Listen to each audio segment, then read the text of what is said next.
Bonjour mes camarades. Alors, je vous apporte le salut fraternel de la Fédération Info Communication.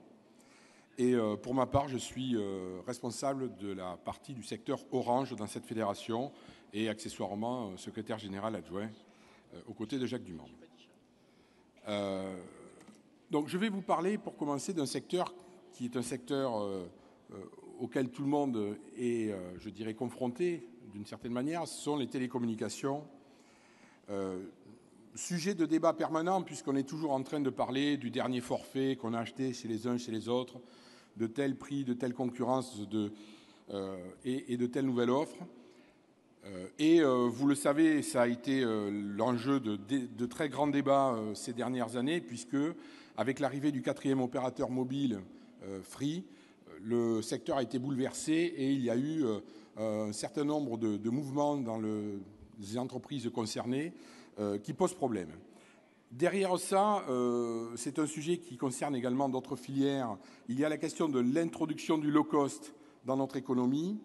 Et en ce qui concerne les télécommunications, ça a été quelque chose de particulièrement grave et difficile. Alors, tout d'abord, le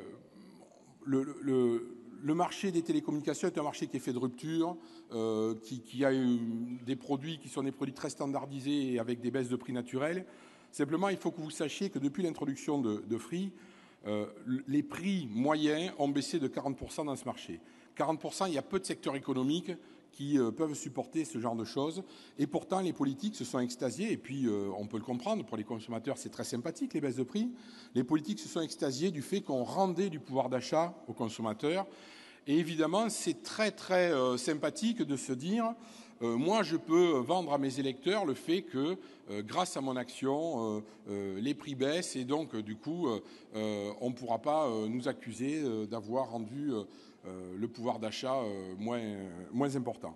Derrière ça, il y a quand même des questions qui se posent. Alors, tout d'abord, il faut savoir que on n'est pas dans le marché français, dans le marché européen, dans la même situation que dans les autres continents. Sur les autres continents, les entreprises comme aux États-Unis ou en Chine ou au Japon, les entreprises de télécommunications, c'est en général 3-4 acteurs sur des marchés de plusieurs centaines de millions de clients. En Europe, c'est 150 opérateurs sur un marché de taille comparable. C'est-à-dire que la régulation telle qu'elle a été construite avec l'Union européenne qui impose qu'il y ait au moins 4 acteurs sur le marché des mobiles et de très nombreux acteurs au total, fait qu'il y a une hyper-concurrence et une guerre des prix. Cette guerre des prix, qui peut paraître sympathique pour le consommateur, est en réalité complètement destructrice. Il faut que vous sachiez que depuis l'introduction de Free, par exemple, sur le marché des mobiles, en France, il y a eu à peu près 50 à 60 000 emplois détruits. Alors, vous l'avez vu, ce sont les indépendants qui ont fermé, ce sont les centres d'appel qui ont été obligés de réduire leurs effectifs, ce sont les sous-traitants et les fournisseurs qui ont mis la clé sous la porte. Au sein des opérateurs même, il y a eu 2 plans de départ chez Bouygues, un plan de licenciement chez SFR et chez Orange, entreprise où je travaille, il y a sur ces dernières années plus de 12 à 15 000 emplois qui ont été détruits et la perspective d'ici 2020, c'est encore moins de 30 000. Pour vous donner un ordre d'idée, en l'an 2000, nous étions plus de 160 000 à Orange, enfin chez France Télécom à l'époque. En l'an 2020, chez Orange, nous serons 110 à 120 000 de moins. C'est-à-dire que cette régulation, cette organisation du secteur des télécoms fait aujourd'hui que l'entreprise aura perdu 2/3 de ses effectifs. Et donc, on est là face à un problème qui est un problème critique, d'autant plus critique que derrière, il y a des besoins d'investissement qui sont extrêmement importants. Il faut déployer le très haut débit dans tout le pays. Déployer le très haut débit, ça veut dire déployer la fibre en campagne et d'autres techniques. Et au final, il faudrait théoriquement 25 à 30 milliards d'euros d'investissement dans les 10 ans qui viennent. Aujourd'hui, les opérateurs dont le chiffre d'affaires a baissé, dont la marge s'est effondrée, ne sont plus en état de fournir ces investissements. Ça, c'est le résultat de cette hyperconcurrence, de ce dumping, de ce low cost imposé par les nouveaux standards. Et donc, dans la réalité, qu'est-ce qui se passe? Alors, outre le fait que, vous l'avez vu, SFR a été obligé de se revendre en numéricable. Alors, pourquoi numéricable? Parce qu'il n'y avait aucun fonds étranger qui a voulu investir dans les télécommunications en France. Tout le monde dit que c'est un marché sinistré, et pour cause. Bouygues a les plus grandes difficultés et a du mal à survivre tout seul. Free, qui est censé être le 4e opérateur et faire les investissements pour s'installer sur le marché du mobile, n'arrive pas à déployer son réseau.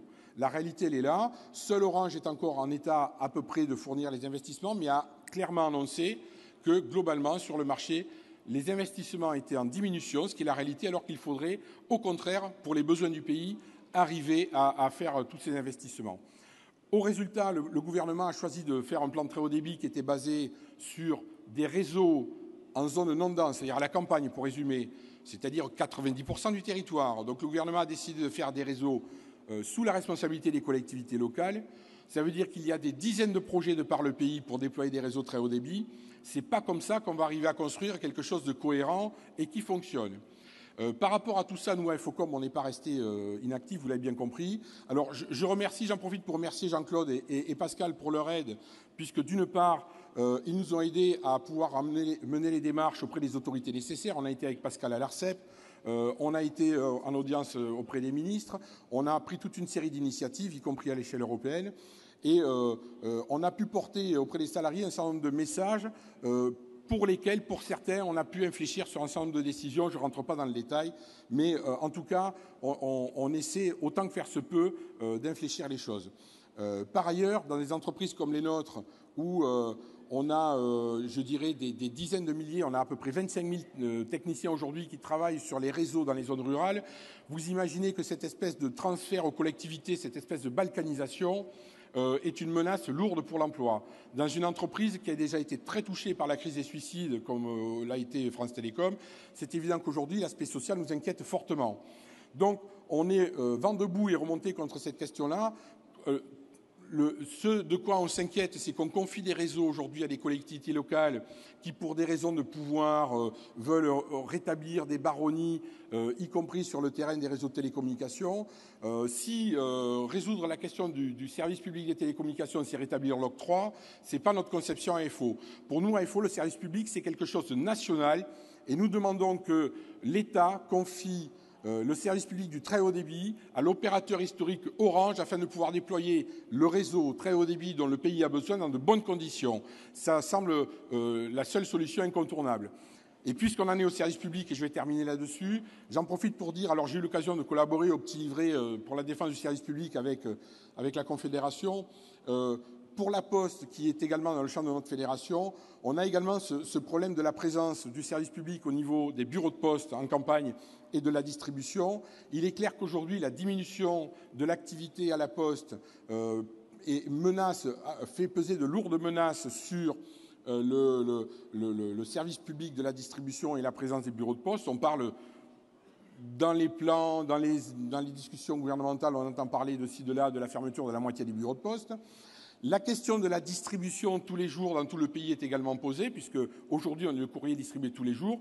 Et nous, à AFO, on va vous demander à AFO Communication l'appui de tout le monde, de tout le pays, je conclus, pour soutenir cette action pour la défense du service public. Et je terminerai en disant que les 2 dernières élections professionnelles, on les a gagnées avec plus 3,5% à la Poste et plus 3% à Orange. Et que tout ça, c'est le travail de l'investissement des militants de la Fédération. Et je vous remercie de m'avoir écouté. Au revoir.